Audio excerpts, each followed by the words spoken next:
Good afternoon, everyone.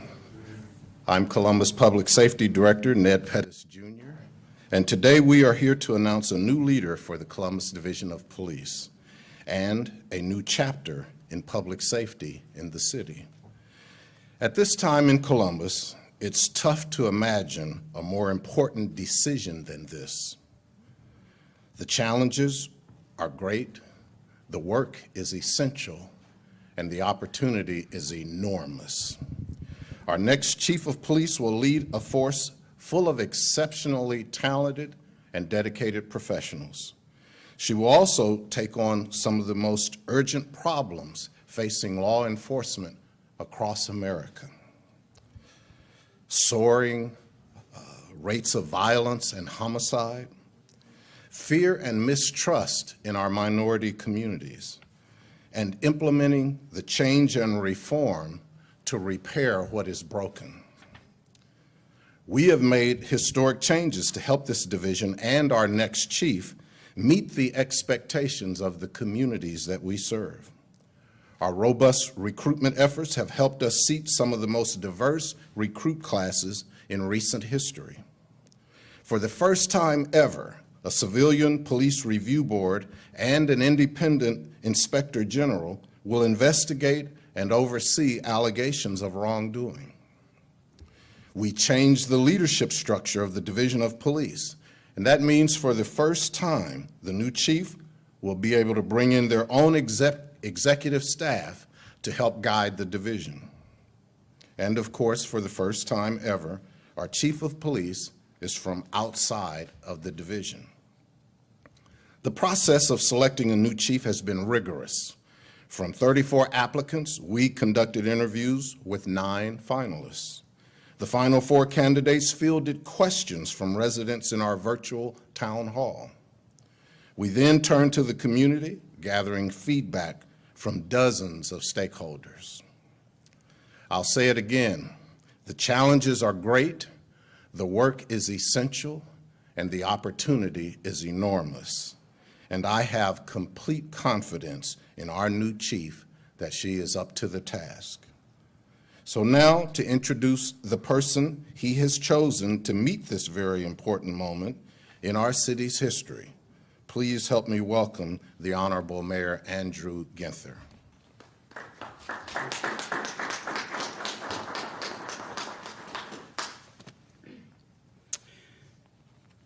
Good afternoon. Thank you, Director Pettis, for your ongoing leadership in the face of unprecedented challenges and for your thoughtful engagement throughout this search process.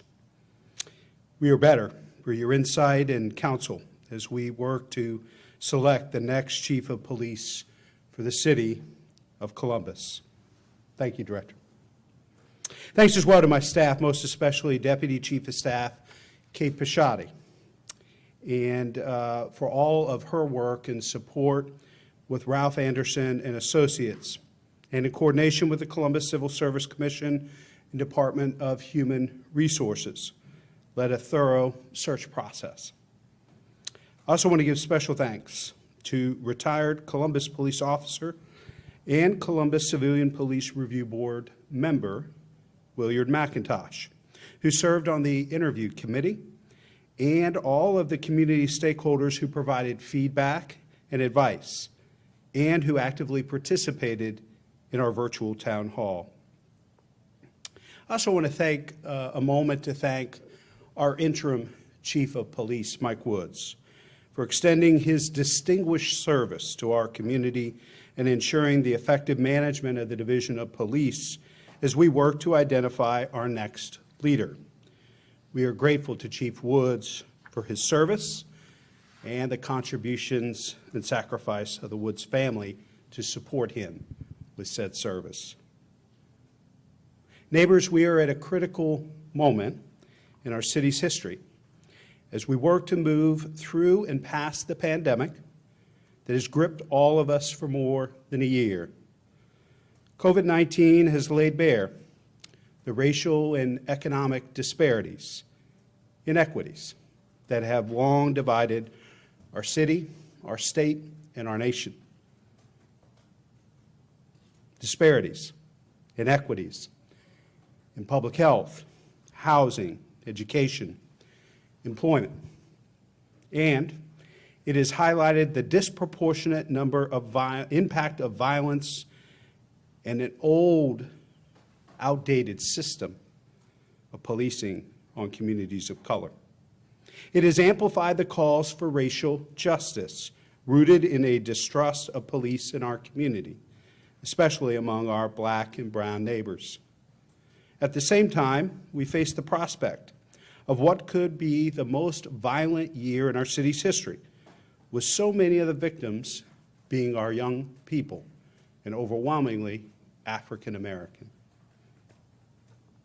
COVID-19 did not create these disparities, but underscore the urgent need to confront them, to dismantle the systems that created them, and to build a more equitable, inclusive, and resilient community. We're working every day to call out and root out systemic racism wherever we find it. Our corporations, our faith community, our nonprofit, institutions of higher education, city and state government, and our division of police. To make meaningful and lasting reform, we have made some historic progress. We're holding our officers accountable, making changes to police use of force and training, and we're developing an alternative crisis response, getting the right response at the right time to our neighbors in need. And for the first time in our city's history, we will have independent civilian oversight of police. Still, our work is just beginning, and there is so much more work to do to create a 21st century division of police that meets and exceeds our community's expectations. In order to make the change and reform we seek, we need a police chief who is committed to change. We need a leader with extensive experience in law enforcement, as well as sound judgment, empathy, and a commitment to community policing. We have found all of this in Elaine Bryant, who I'm happy to announce is my selection as the next Chief of Columbus Division of Police. This is a new day for the division and for the city of Columbus, with our first ever chief from outside the division and the first African American woman to hold this position. But that history is not as significant as the change in culture of policing that we will make together to rebuild trust with the community and to keep Columbus neighborhoods safe. Chief Bryant is a change agent, a reformer. In her 21 years with the Detroit Police Department, she's worked patrol in underserved neighborhoods, instituted changes in how homicide teams were assigned, resulting in a 10% increase in cases solved, justice for families, worked in domestic violence, worked in the Equal Employment Opportunity Office, Internal Affairs, and the Detroit Civilian Oversight. She worked as a liaison between the police and faith communities, created and implemented several different community relations and engagements efforts and initiatives, and she spent 13 of her 21 years with the department under a consent decree from the Department of Justice. Because we know that we're going to need the help of the federal government to make the changes and reforms we know we need to make here in Columbus. Chief Bryant has that experience. She brings with her the ability to make difficult decisions. She overhauled the disciplinary process in Detroit and developed a reputation for holding officers accountable.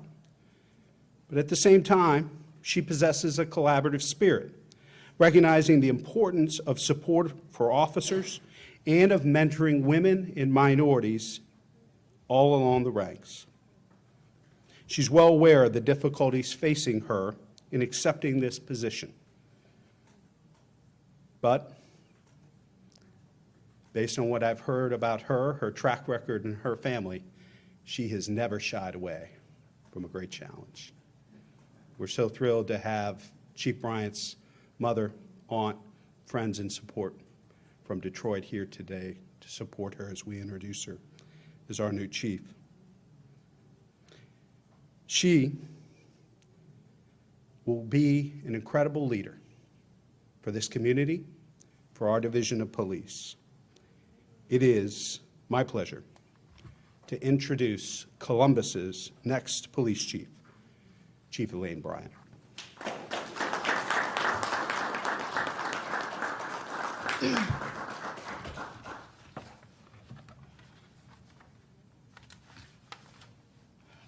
Well, thank you.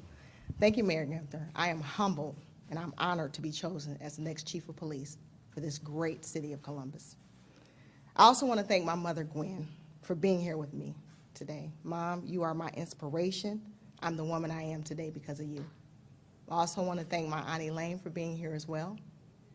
And I'd like to thank my boys who are not here, but they're here with me in spirit, Sterling and Octavius.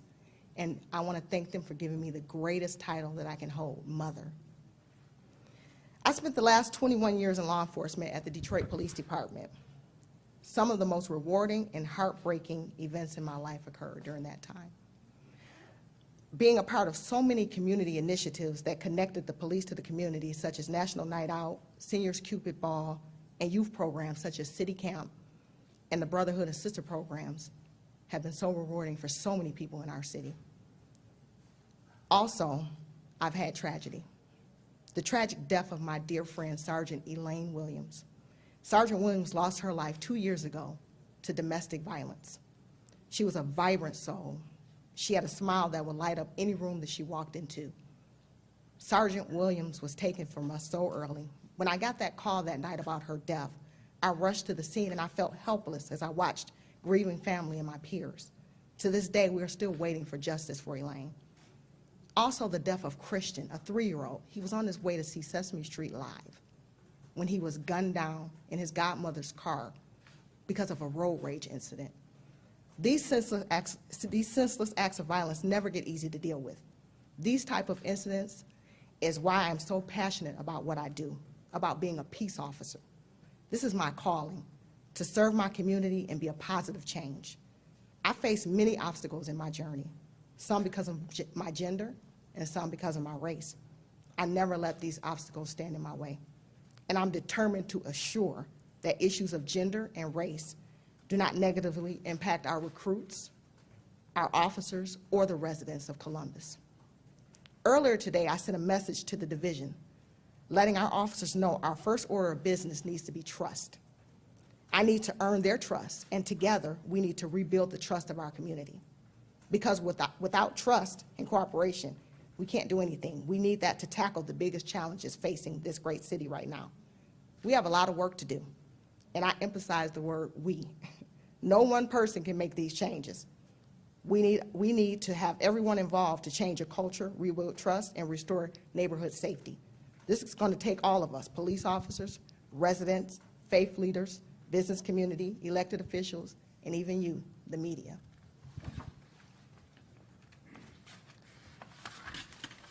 And we cannot be afraid of the changes that must be made. I do not live my life in fear. I will not lead this division with fear. Because in the words of one of the most influential leaders and mentors that I've had, cops count and leadership matters. Again, I offer my heartfelt thanks to Mayor Gunther and Director Pettis for choosing me to be the next Chief of Police for the City of Columbus. Thank you.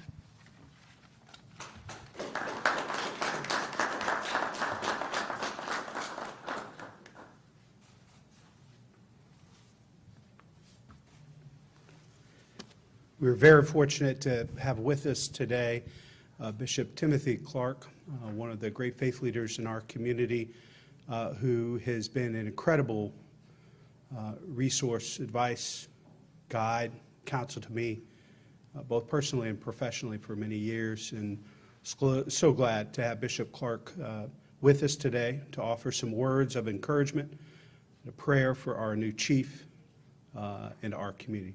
Bishop?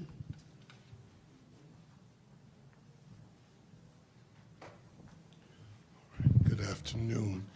And to our mayor, who I am so appreciative of the work that he has not only done, but the labor that he has put into this selection, to my dear friend and brother, Safety Service Director Ned Pettis, and to our new Chief of Police.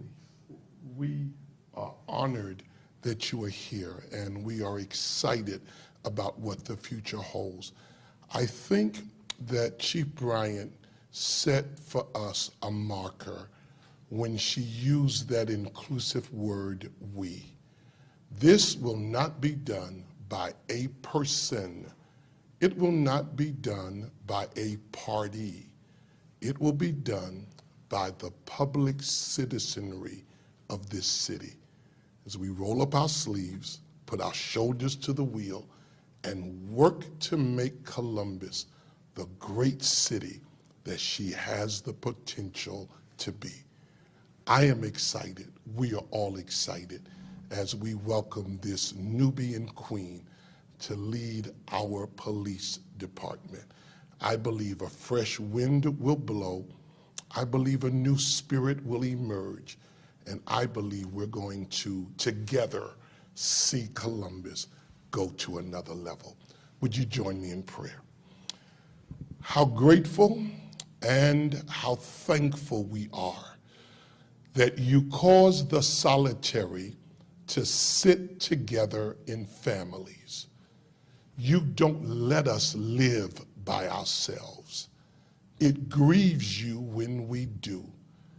It is why in the scripture you created cities of refuge, that even those who are running would have a place of safety and refuge. You have made Columbus one of the great cities, not only of our state, but of our nation. And today we stand poised to step into another level of that greatness.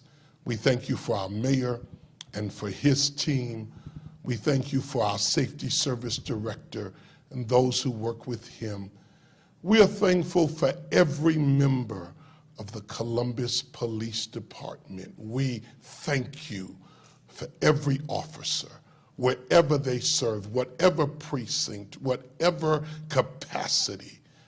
And as our new chief steps now to the helm of this ship, how we pray you will crown her head with wisdom and with knowledge, with discernment and with direction.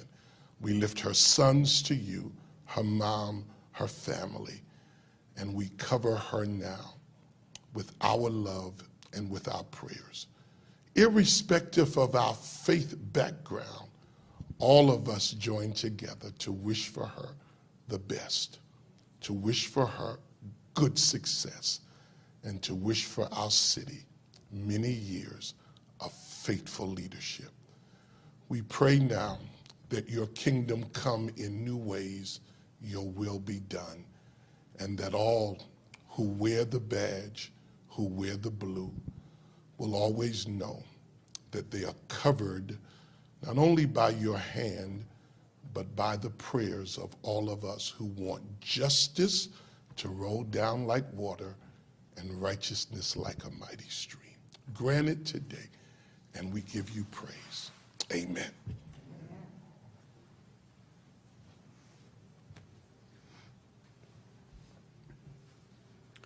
Thank you so much, Bishop, for all of your work, service, leadership, guidance, counsel. I do want to reiterate something that Bishop spoke to. What our community needs now is unity.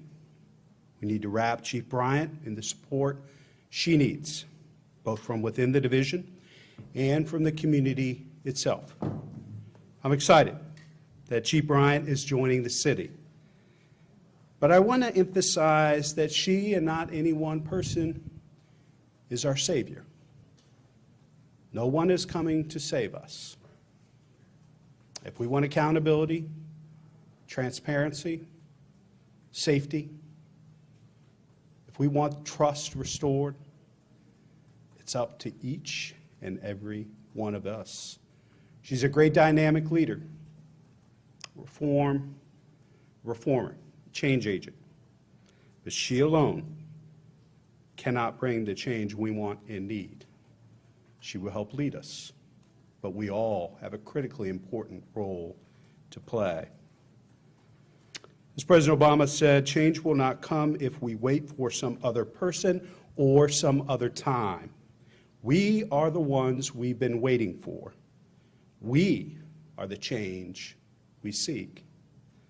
I ask everyone to remember that we all have a role to play in our city's future.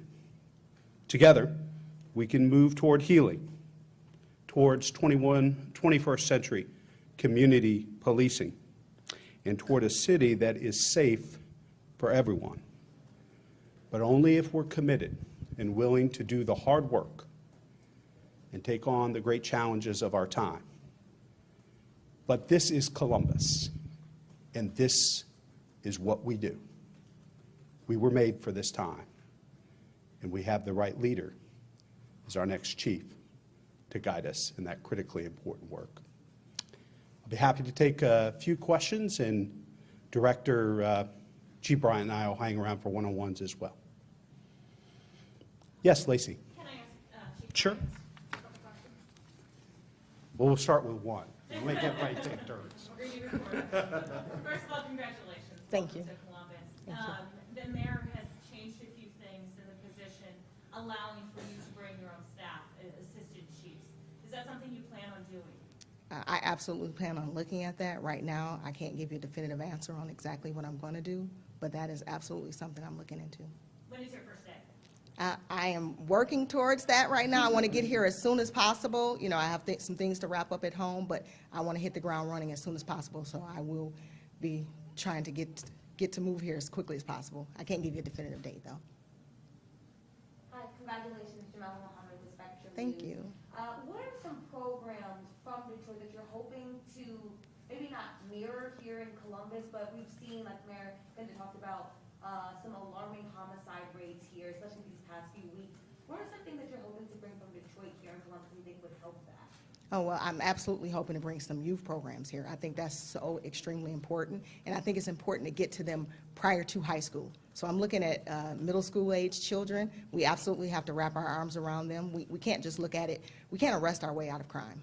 That's just the reality. So we have to look at some socioeconomic issues, find out what's going on with children, get them into some programs. Look at the after-school programs. Look at some of the neighborhoods where they may not be as well off, and do they have programs for single mothers where their children are engaged? So I'm definitely going to look into that. And of course, I'm going to look into some crime initiatives as well. Thank you. Congratulations. Thank you. Any other questions for the group? I'll ask Chief Bryant and Director Pettis. Certainly I'll hang around. As you all know, you can ask me anything in the world, but take it easy on the Director in Chief. Yes? Mayor or Director, this may be a question for you. There are requirements in the state of Ohio to become a peace officer training within the state of Ohio. How is that going to be bridged so that there's a soon start date for you, Chief Bryant? I think, yeah, it's something that we made clear, you know, throughout the search process, and the chief will have 12 months, and that'll be part of the contract, is becoming, you know, certified peace officer with OPATA here in the state of Ohio. Right now, looking at things that she already has coming from the state of Michigan and how that matches up with OPATA requirements. But she's fully aware of that, committed to that. We're obviously going to do everything we can to make sure she's successful with that. Is she able to create programs to lead, wear the uniform, wear the badge without that OPATA certification? Yes. I think the only thing that she cannot do is arrest or shoot anybody. Is that right, Chief? So, you know, and the last time we had a chief of police arrest or shoot anybody, it's been quite some time. But she will be a great leader and will do all the things that need to be done until she is officially OPATA certified. Will there be help at the same level, such as Chief Woods or someone to help bridge that gap during that 12-month time who is certified? Sure. I mean, she will identify her lead staff, the number of assistant chiefs. There's a reason we created that position, because what we heard from candidates the last time we went through the search process, particularly external ones, is that they needed to be able to bring their team or hire folks to help them implement the change and reform we wanted to see. That's certainly something that we talked to Chief Bryant about, and as she mentioned, is planning to do as well. But the other officers that are part of the rank and file will remain there and continue to work with her to police our city. Yes? What did you see in Chief Bryant that maybe you didn't see in other candidates, or you didn't see as much of, that led you to choose Chief Bryant out of the pool of candidates, particularly those final three? There were so many great candidates. We're blessed. I think part of what we did, as I just mentioned to Jeff, there are three things we learned the first time we went through this process, particularly from external candidates that did not apply the first time but did this time around. We needed to make a commitment to hire externally. The first time we went through this, we only looked externally. It was the first time we'd even looked externally in the city's history. Folks wanted to know we were serious about it. The second thing was to make sure that we were competitive with respect to our financial package and benefits. And third was probably the most important, as I just mentioned in my comments to Jeff, is the ability to bring a team with them. And what we heard from candidates across the country is that that was critically important. We couldn't ask one person to lead the type of transformational change and reform we wanted to see happen here all by themselves. They needed to bring a team with them and folks that would be part of their change and reform efforts. I would say there are so many things that I think make Chief Bryant stand out to me. She understands that it's not just about enforcement. It's about empathy and engagement. I think she has shown throughout her tenure in Detroit a willingness to change culture and take on tough challenges, hold officers accountable when they do things that are inappropriate and improper and outside of community expectations, but also offer support and mentorship and help to officers to help them develop and grow, particularly women and officers of color, which I think is severely lacking within our division of police. I think the fact that she was promoted so many times in over a 21-year career, I think her experience with a consent decree, I think her experience in working in a state that has collective bargaining and a collective bargaining agreement, all of those things. But for me also, I think she has, Bishop and I have talked about this, I think the right spirit about her and an ability to connect. She isn't just the chief for the police officers of the Division of Police, she's the chief for the community as well. And I thought that that really came through to me as I interviewed all the candidates and ultimately made a decision on Chief Bryant. Yes? Mayor, you touched on this a few minutes ago, but could you give us a better idea of what the transition process is going to look like? I don't know if you have a better idea on the timing, but then once Chief Bryant is here, kind of how that'll work. Yeah, I think we'll have more details in the days and weeks ahead. We wanted to make sure that we shared with the public and the community who the next chief of police is going to be. She'll have time, I owe it to Mayor Duggan. He's a dear friend of mine in Detroit. I was telling Ms. Bryant earlier that I'm not sure how quickly he'll forgive me, but he will over time. It's probably permission and forgiveness. I had to ask to go into Detroit and find an outstanding candidate. But I also want to honor her commitments there and make that transition.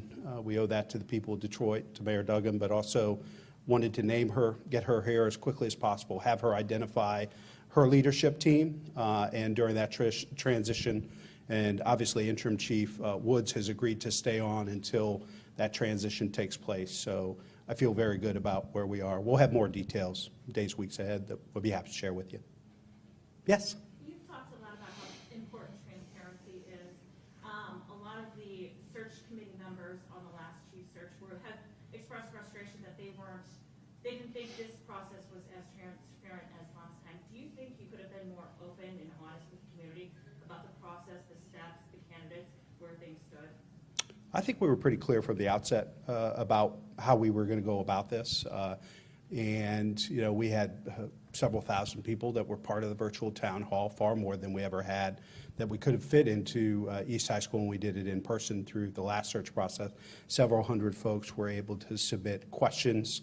Our external affairs team did a significant amount of outreach to community, faith, and other groups, from BRED to the FOP. We touched base with everybody after the virtual town hall. So obviously, we always can do a better job of communication and engagement, but I feel very comfortable and confident with where we are, this process, and with Elaine Bryant as our next chief of police. Yes? Mayor, in that same vein, you know, the news came out yesterday that this was, Chief Bryant was going to be your pick, and yet there was no comment from your office until just a few moments ago. Can you talk about why that was? And, you know, you're talking about wanting somebody to be transparent, and yet your office was unwilling to confirm the information that had been relayed to us by. Well, this was always scheduled, you know, in the plan to make the announcement today. As you know, one of the other finalists got a little ahead of us with respect to her announcement and sharing things via social media. We respect that. Everybody can do things how they like. We thought the best and appropriate way to introduce Chief Bryant to this community was in this forum, so we could answer all of the questions of the press, engage with the community, and be as transparent and open as possible. For Chief Bryant? Yes. Thank you again, and welcome from us as well. The mayor has said in the past, and I don't know if you know enough of this department yet, but has said systemic racism exists in policing and specifically within the Columbus Police Department. Just being new to this department, obviously, but have you experienced or encountered that in your prior departments, and how would one go about rooting that out of policing? Yes, as the mayor indicated, there is systemic racism, not just in police departments, everywhere. Hospitals, every government agency, and I have experienced that. But I don't want to get ahead of that and say, you know, that there's systemic racism, but what I will tell you is this.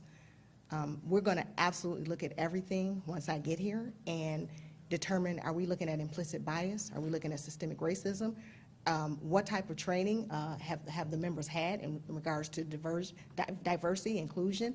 So if there is an issue, we're absolutely going to address it head on. I'm going to address it head on. I'm not going to run from it. In Columbus and elsewhere, you know, a lot over the past year specifically, there have been issues with officer morale, and we've seen that documented here in Columbus. Improving morale, is that important to you? Is it vital to the ability to run this department that you work on specifically? It is extremely important to improve morale with police officers. They are the backbone of the department, so we absolutely have to get in there, and part of that is building trust. They have to trust me. They have to get to know me and know that I have their best interests at heart.